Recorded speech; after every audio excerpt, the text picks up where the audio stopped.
नमस्कार विद्यार्थियों, स्वागत है सभी का हमारी एग्रीकल्चर बीएससी एजी सेमेस्टर क्लासेस के यूट्यूब प्लेटफॉर्म पर। और जैसा कि आपको पता है कि जो ये लेक्चर नंबर 14 अपलोड हुआ था, तो उसमें वॉइस की प्रॉब्लम हो गई थी, वॉइस बीच में चली गई थी। हालांकि लास्ट में मैंने आपको बताया था, लेकिन फिर भी वॉइस की प्रॉब्लम रही, तो फिर से मैं उसको जो है एक्सप्लेन किए दे रहा हूँ चीज़ों को, कि आपको कोई प्रॉब्लम ना हो। तो आइए स्टार्ट करते हैं। तो लेक्चर नंबर 14 में हम लोग जो है एग्रोनॉमी के स्कोप की बात कर रहे थे कि एग्रोनॉमी का स्कोप क्या है। ठीक है, स्कोप क्या है। तो ये पीडीएफ भी आपको जो है मिल गई होगी टेलीग्राम पर। जिन्होंने ज्वाइन नहीं किया है, टेलीग्राम जरूर ज्वाइन करें, डिस्क्रिप्शन में लिंक है, उसके थ्रू आप ज्वाइन हो जाएं। ठीक है, तो हम लोग बात कर रहे थे स्कोप, तो बाद में मैंने लास्ट क्लास में बताया था। उससे पहले यहाँ पर लिखा है relation of agronomy to other sciences, मतलब एग्रोनॉमी जो है अदर जो ब्रांचेस हैं एग्रीकल्चर की, उनसे कैसे रिलेट करती है। अब इस बात को समझना था, तो वही चीज मैंने वहां पर बताई थी। तो आइए इसको फिर से एक बार देख लेते हैं। तो सबसे पहले एग्रोनॉमी की अगर हम बात करते हैं, तो एग्रोनॉमी में जब एग्रोनॉमी की बात आती है, टर्म जैसे ही हम सुनते हैं, तो हमारे दिमाग में तीन चीजें चलनी चाहिए। ऊपर जाओ। ठीक, पहला क्रॉप, दूसरा सॉइल और तीसरा वाटर। तीन चीजें, क्योंकि एग्रोनॉमी इन्हीं तीन चीजों से डील करती है। और आप जो है चैनल को सब्सक्राइब जरूर करें। उसमें पोस्ट वाले सेशन में जो है एक ना एक क्वेश्चन, अच्छा क्वेश्चन मैं आपको देता हूं, और उससे आपके कंसेप्ट क्लियर होंगे। ठीक है, तो पहला यहाँ पर क्रॉप, दूसरा सॉइल और तीसरा वाटर, तीन एस्पेक्ट से एग्रोनॉमी डील करती है। तो पहले अगर यहाँ पर हम क्रॉप की बात करते हैं, तो क्रॉप में क्या करते हैं, तो क्रॉप में कौन कौन सी चीजें आएंगे। तो क्रॉप में हम वीड मैनेजमेंट की बात करते हैं। वीड का मतलब क्रॉप तो होती ही है, लेकिन साथ ही साथ कुछ खरपतवार निकलते हैं। अब वीड क्या होते हैं, उससे पहले जान लेते हैं क्रॉप क्या है। तो क्रॉप क्या है, group of plant which are economically beneficial to human welfare, मतलब मनुष्य के लिए जो आर्थिक रूप से उपयोगी है पौधों का समूह, उसे ही हम फसल कहते हैं। अब इसके बाद जो इकोनॉमिक पर्पस के लिए जो है हेल्पफुल नहीं है इकोनॉमिक पर्पस से, वो उसको क्या बोलते हैं, उसको वीड कहते हैं। तो वीड क्या होते हैं, a group of plant which are uneconomical for human welfare, मतलब जो अनइकोनॉमिक है ग्रुप ऑफ प्लांट, ठीक है, या अनवांटेड प्लांट हैं जो बिना उगाए उगाते हैं, उनको वीड कहते हैं। तो अगर हम क्रॉप हमने लगाई है, ठीक है, क्रॉप के साथ वीड भी आएंगे, और वीड का अगर मैनेजमेंट नहीं करेंगे, तो जो भी हमारे सॉइल में न्यूट्रिएंट्स, वाटर जो भी है, वो वीड भी अपटेक करेंगे, है कि नहीं। और इनसे हमको कोई भी बेनिफिट नहीं हो रहा है, तो इनको हटाना पड़ेगा।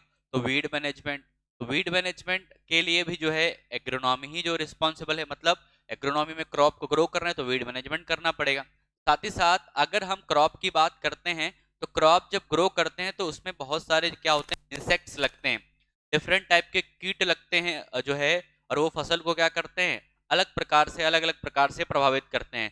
कोई कीट फसल के तने को छेद रहा है, कोई कीट जो है पत्तियों से रस चूस रहा है, कोई कीट जो है फली जो है पॉड को उसको छेद दे रहा है। कहने का मतलब है तमाम प्रकार के जो है कीट पौधों को या फसलों को प्रभावित करते हैं। डिफरेंट टाइप के जो इंसेक्ट्स हैं, वो जो है इन्फेस्टेशन उनका होता है, क्रॉप हमारी डैमेज होती है। तो जब हमको क्रॉप को ग्रो करना है प्रॉपर तरीके से, तो क्रॉप का मैनेजमेंट, और क्रॉप के मैनेजमेंट में इंसेक्ट्स का मैनेजमेंट भी आता है, इनका कंट्रोल भी आता है। और जब बात इंसेक्ट्स के मैनेजमेंट और कंट्रोल की, इसकी स्टडी की आती है, तो यहीं पर एक ब्रांच जो है डेवलप हो जाती है, एग्रीकल्चरल एंटमोलॉजी।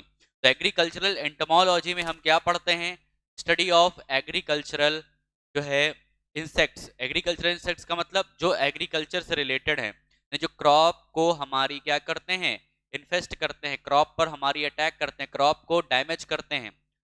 चाहे वो आपकी फील्ड क्रॉप हो, चाहे वेजिटेबल क्रॉप हो, चाहे वो फ्रूट क्रॉप हो, कोई भी क्रॉप है उसको क्या करेंगे, डैमेज करेंगे। तो उनकी स्टडी हम कहाँ पर करते हैं, एग्रीकल्चरल एंटमोलॉजी में करते हैं। तो कहने का मतलब है कि एग्रोनॉमी किससे रिलेटेड कर गई, एग्रीकल्चरल एंटमोलॉजी से रिलेटेड कर गई। तो एग्रीकल्चरल डैमेज जो करते हैं उसको ही हम कंट्रोल करने के लिए, अब कंट्रोल करने के लिए सबसे पहले हमको इंसेक्ट के बारे में जानकारी होगी कि ये इंसेक्ट है, तो किस प्रकार से इसका जो है डैमेज करने का तरीका है, ये क्रॉप के किस पार्ट को डैमेज करता है, किस स्टेज में ये डैमेज करता है, ठीक है। तो उस जब उन सब की हम स्टडी कर लेंगे तब उस पर हम प्रॉपर तरीके से कंट्रोल करेंगे। जैसे आप लोगों ने सुना है कि जब हमको अपने दुश्मन को खत्म करना होता है सबसे पहले उसकी हमको कमजोरी पता होनी चाहिए। तो कमजोरी पता करने का मतलब उस पर प्रॉपर स्टडी की जाएगी। प्रॉपर स्टडी जब हम इंसेक्ट की करेंगे तभी तो उस पर कंट्रोल कर पाएंगे। तो इसलिए एग्रोनॉमी में इंसेक्ट कंट्रोल के लिए जो है एग्रीकल्चरल एंटमोलॉजी जो है इसकी ब्रांच भी इसी से रिलेटेड है। दूसरा, जब इंसेक्ट्स लगते हैं तो डिफरेंट टाइप की क्रॉप में डिजीजेस भी लगती हैं। कोई विल्ट डिजीज लग रही है, कोई जो है रस्ट डिजीज लग रही है, कोई पाउडरी मिल्ड्यू है, कोई डाउनी मिल्ड्यू है। तो डिफरेंट टाइप की डिजीजेस भी लगती हैं। अब ये डिजीज भी क्या करती हैं, क्रॉप का जो है इकोनॉमिक डैमेज करती हैं। ठीक है, जिस प्रकार से इंसेक्ट इकोनॉमिक डैमेज करते हैं, कॉज करते हैं, उसी प्रकार से जो है जो ये डिजीजेस हैं ये भी इकोनॉमिक डैमेज करती हैं। अब ये डिजीज कैसे होंगी, या तो ये फंगस के थ्रू होंगी, या बैक्टीरिया के थ्रू होंगी, या वायरस के थ्रू होंगी, या निमेटोड के थ्रू होंगी। तो यहाँ पर अब डिजीज का पूरा जो स्टडी है, कॉज ऑफ डिजीज क्या है, उसके सिम्टम्स क्या होंगे, कैसे डिजीज फैलती है, ठीक है, इस सारी चीजों का जो हम स्टडी करते हैं वो जो ब्रांच है उसको कहते हैं प्लांट पैथोलॉजी। तो प्लांट पैथोलॉजी भी जो है एग्रोनॉमी मतलब प्लांट पैथोलॉजी से भी रिलेटेड है। ये भी यहाँ पर ये भी एक ब्रांच हो गई या अदर साइंस हो गई एग्रीकल्चर की जिससे एग्रोनॉमी रिलेटेड है। इसी प्रकार से अब आपको पता है एग्रीकल्चर का जो है या एग्रोनॉमी की हम बात करते हैं, एग्रोनॉमी का सबसे बेसिक इनपुट क्या है। अगर आपसे पूछा जाए एग्रोनॉमी का बेसिक इनपुट क्या है, तो एग्रोनॉमी का बेसिक इनपुट है सीड। अगर सीड अच्छा नहीं होगा तो फिर क्रॉप कैसे अच्छी होगी, इसीलिए सीड अच्छा होना चाहिए। और सीड पर जो है अच्छा होना चाहिए, जो है सर्टिफाइड सीड होना चाहिए, ठीक है, फिजिकल प्योरिटी अच्छी होनी चाहिए, जेनेटिक प्योरिटी अच्छी होनी चाहिए। तो मतलब सीड की पूरी जो रिलेटेड स्टडी जो है उसकी जो पूरा जो है स्टडी करते हैं सीड साइंस में करते हैं। तो इसलिए एग्रोनॉमी सीड साइंस से भी रिलेटेड है, बिना सीड के कोई क्रॉप ग्रो ही नहीं कर सकते हैं। तो सीड साइंस भी रिलेटेड है एग्रोनॉमी से। अब यहाँ पर क्रॉप के मैनेजमेंट में दो ब्रांच, मैंने तीन ब्रांच बताई। एक तो एंटोमोलॉजी, प्लांट पैथोलॉजी, सीड से रिलेटेड सीड साइंस।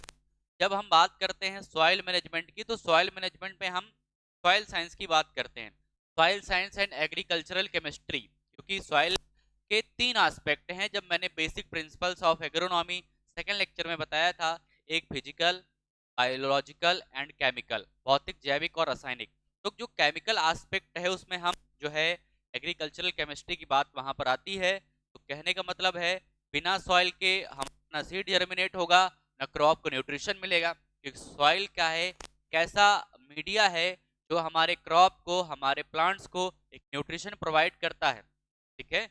उसके लिए जो है सॉइल की स्टडी करना जरूरी है। इसका मतलब एग्रोनॉमी सॉइल साइंस से भी रिलेटेड है।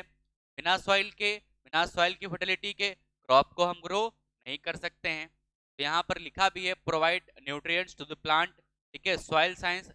तो यहाँ पर सॉइल साइंस की बात हो गई। अब जब भी हम किसी क्रॉप को ग्रो करते हैं तो किसी ना किसी क्रॉप में कोई ना कोई जो है क्या कहते हैं ड्रॉबैक होता है कि इस क्रॉप में, फॉर एग्जांपल मान लीजिए मस्टर्ड की क्रॉप है, जहाँ पर मैंने जो है बताया था, मान लीजिए मस्टर्ड की क्रॉप है और मस्टर्ड की क्रॉप से हमको क्या मिलता है, ऑयल मिलता है। तो एक ऐसी वैरायटी है जिसमें ऑयल का कंटेंट कम है बट उसको ज़्यादा ग्रो करते हैं। तो अब जो साइंटिस्ट होंगे वो क्या करेंगे, उस वैरायटी में कुछ ऐसा जो है इम्प्रूवमेंट करेंगे कि वो जो वैरायटी है उसमें ऑयल का प्रोडक्शन बढ़ जाए। तो जो क्रॉप के इम्प्रूवमेंट पर जो है एग्रीकल्चर या जेनेटिक्स की ब्रांच जो है काम करती है उसको कहते हैं प्लांट ब्रीडिंग। तो प्लांट ब्रीडिंग भी जो है मतलब एग्रोनॉमी प्लांट ब्रीडिंग से भी रिलेटेड है, क्योंकि प्लांट ब्रीडिंग क्या किस पर काम करती है, क्रॉप इम्प्रूवमेंट पर काम करती है। क्रॉप इम्प्रूवमेंट का मतलब जो भी किसी क्रॉप में रिलेटेड ड्रॉबैक है उसको क्या करना, इम्प्रूव करना, उसको और बेहतर करना, ठीक है। वो ईल्ड को लेकर के हो सकता है, प्रोटीन कंटेंट को लेकर के हो सकता है, या कार्बोहाइड्रेट कंटेंट को लेकर के हो सकता है, ऑयल कंटेंट को लेकर हो सकता है। इन सबको क्या करना है, बढ़ाना है, ठीक है। और जो अनडिजायरेबल चीजें हैं उनको हटाना, ठीक है, मतलब इम्प्रूवमेंट का काम है। तो प्लांट ब्रीडिंग जो ब्रांच है वो इससे रिलेटेड है। फिर उसके बाद सॉइल में ही सॉइल इरोजन होता है, तो एक ब्रांच है सॉइल कंजर्वेशन, तो वो भी जो है सॉइल साइंस से रिलेटेड है। मतलब एग्रोनॉमी से रिलेटेड है। इसी के साथ साथ वाटर की अगर बात करते हैं तो एक्सेस हो गया, तो हमको ड्रेनेज जो है ज़्यादा पानी है तो ड्रेनेज का मैनेजमेंट करना पड़ेगा, वाटर सेट मैनेजमेंट करते हैं। इसी में soil conservation and water management आता है, तो दोनों में सॉइल और वाटर दोनों की study soil conservation and water management में करते हैं। ठीक है, अगर स्कैरसिटी है वाटर की तो वहां पर मॉइस्चर कंजर्वेशन पर काम करना पड़ेगा। तो इस प्रकार से जो है एग्रोनॉमी जो है डिफरेंट ब्रांचेस से रिलेटेड है, बिना जो है इन ब्रांचेस के एग्रोनॉमी जो है सफल नहीं हो सकती, एग्रोनॉमी जो है सक्सीड आगे नहीं कर सकती। मतलब एग्रोनॉमी जो है आपकी एंटोमोलॉजी पे, प्लांट पैथोलॉजी पे, सीड टेक पर, सॉइल साइंस पर, प्लांट ब्रीडिंग पर, ठीक है, डिफरेंट ब्रांचेस पर क्या है ये डिपेंड है, या यूं कह लें उनसे रिलेटेड है। तो आशा करते हैं कि आपके समझ में आ गया हो। ठीक है, चलिए आगे देखते हैं।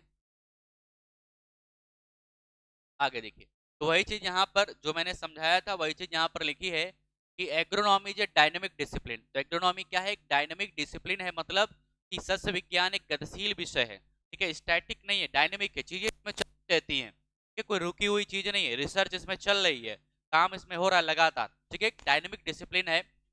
proper cultivation of wide range of crops in different seasons which made be possible only by agronomy। मतलब आपको डिफरेंट डिफरेंट सीजन्स में, डिफरेंट डिफरेंट एरिया में डिफरेंट डिफरेंट क्रॉप को ग्रो करना है तो वो सिर्फ और सिर्फ एग्रोनॉमी के थ्रू ही पॉसिबल हो सकता है।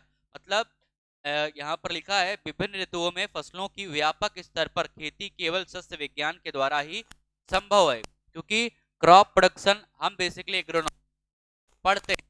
ठीक है, आगे देखिए, आगे क्या है? आगे है proper cultivation of crops with in minimum input and get maximum output made be possible only by agronomy. मतलब अगर जो है एग्रोनॉमी का प्रिंसिपल या एग्रीकल्चर का प्रिंसिपल या एग्रोनॉमिस्ट का ये भी यही एक एम होता है, जो भी वो काम करता है वो इस एम को ध्यान में रखता है कि जो फार्मर्स हो उसका मिनिमम इनपुट लगे और मैक्सिमम आउटपुट उसको मिल सके। ऐसा ना हो कि इनपुट ज्यादा है और आउटपुट जो है वो कम है, फिर उस कंडीशन में क्या होगा? लॉस होगा। ठीक है, तो यहाँ पर वही है, कम लागत में अधिकतम प्रतिफल या उत्पादन। ठीक है, फसलों का केवल सस्य विज्ञान के द्वारा ही जो है संभव है, एग्रोनॉमी उसको क्या करेगी? जो है सक्सीड कर पाएगी। तो ये इतनी चीजें इसमें थी। इन शॉर्ट मैंने आपको चीजें समझा दिया, पीडीएफ आपको मिल गई होगी। ठीक है, लेक्चर में प्रॉब्लम हो गई थी तो फिर से मैंने जो है उसको यहाँ पर बता दिया। जिन्होंने चैनल को सब्सक्राइब नहीं किया है सब्सक्राइब कर लेंगे, टेलीग्राम चैनल ज्वाइन कर लीजिए, वहां पर आप जो है क्वेश्चंस, पीडीएफ नोट्स, सारी चीजें लेक्चर के नोट्स वहां पर मिल रहे हैं। और जो है अगर आपने ग्रुप नहीं बनाया है तो ग्रुप बना ले और उसमें नंबर को ऐड करें। ठीक है, चलिए तो आज के लिए इतना ही। जय हिंद सभी को, धन्यवाद, राधे राधे। ठीक है, मिलते हैं आपसे नेक्स्ट लेक्चर में। Thank you.